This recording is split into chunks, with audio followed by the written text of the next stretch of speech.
Assalamualaikum warahmatullahi wabarakatuh. Saya Nurwaninda dengan NIM 22512166 akan membacakan materi dengan judul Konsep Audit Internal Lembaga Keuangan Syariah. Bagian A, konsep dasar audit internal. Definisi audit internal. Audit internal adalah proses yang penting bagi suatu perusahaan atau organisasi sebelum diperiksa oleh auditor eksternal. Supaya efektif, maka perusahaan besar perlu memastikan terlebih dahulu audit internal menjadi efektif jika tidak ada batasan dengan audit keuangan, tetapi dapat menciptakan ruang lingkup audit yang lebih luas diantaranya layanan konsultasi, asuransi, dan menambahkan nilai tambah serta pengaruhnya terhadap tujuan organisasi. Audit internal memiliki peran untuk memastikan laporan keuangan dan laporan lainnya yang diberikan oleh akuntan sudah sesuai dengan standar keuangan perusahaan. Bagian B yaitu ada tujuan audit internal. Audit memiliki beberapa tujuan penting yang dapat membantu organisasi mencapai tujuannya.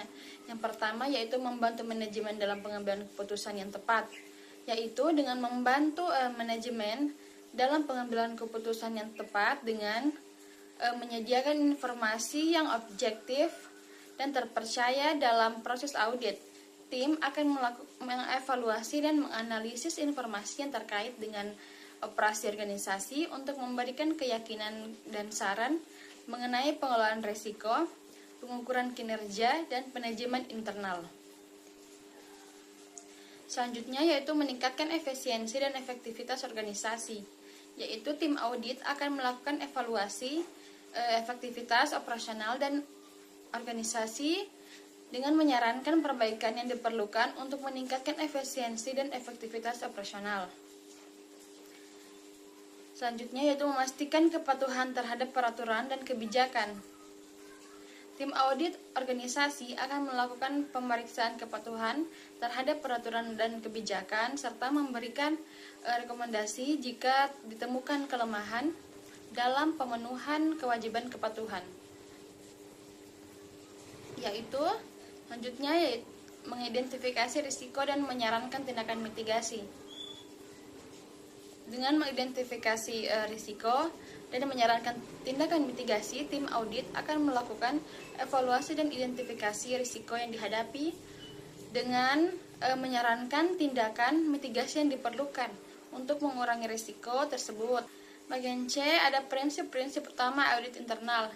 Yang pertama yaitu independensi, menjelaskan berbagai tingkatan independensi dan pentingnya pelaporan kepada tingkatan yang tepat. Kedua, objektivitas, yaitu menguraikan bagaimana audit internal mempertahankan objektivitas dalam melaksanakan tugasnya dan menghindari konflik kepentingan.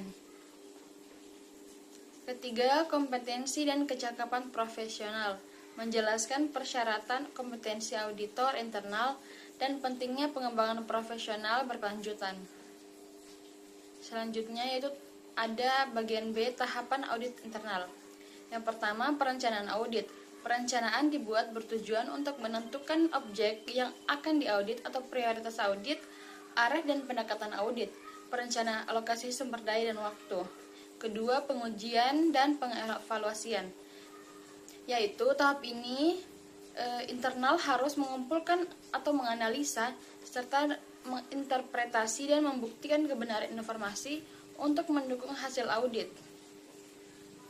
Ketiga, penyampaian hasil pemeriksaan, yaitu laporan audit internal ditujukan untuk kepentingan manajemen yang dirancang untuk memperkuat pengendalian audit internal. Selanjutnya itu penyampaian hasil pemeriksaan, yaitu laporan audit internal ditujukan untuk kepentingan manajemen yang dirancang untuk memperkuat pengendalian audit internal. Selanjutnya ada prosedur atau kebijakan-kebijakan yang telah ditetapkan oleh manajemen. Audit internal harus melaporkan kepada manajemen apabila terdapat penyelewengan atau penyimpangan yang terjadi di dalam suatu fungsi perusahaan dan memberikan saran-saran atau rekomendasi untuk perbaikannya. Selanjutnya yaitu ada tindak lanjut hasil. yaitu audit internal terus-menerus meninjau atau melakukan tindak lanjut untuk memastikan bahwa terhadap temuan-temuan pemeriksaan yang dilaporkan telah dilakukan tindakan yang tepat. Selanjutnya yaitu laporan audit internal, yaitu hasil akhir dari pelaksanaan audit internal dituangkan dalam suatu bentuk laporan tertulis melalui proses penyusunan yang baik dan teratur. Bagian C ada jasa nilai tambah audit internal.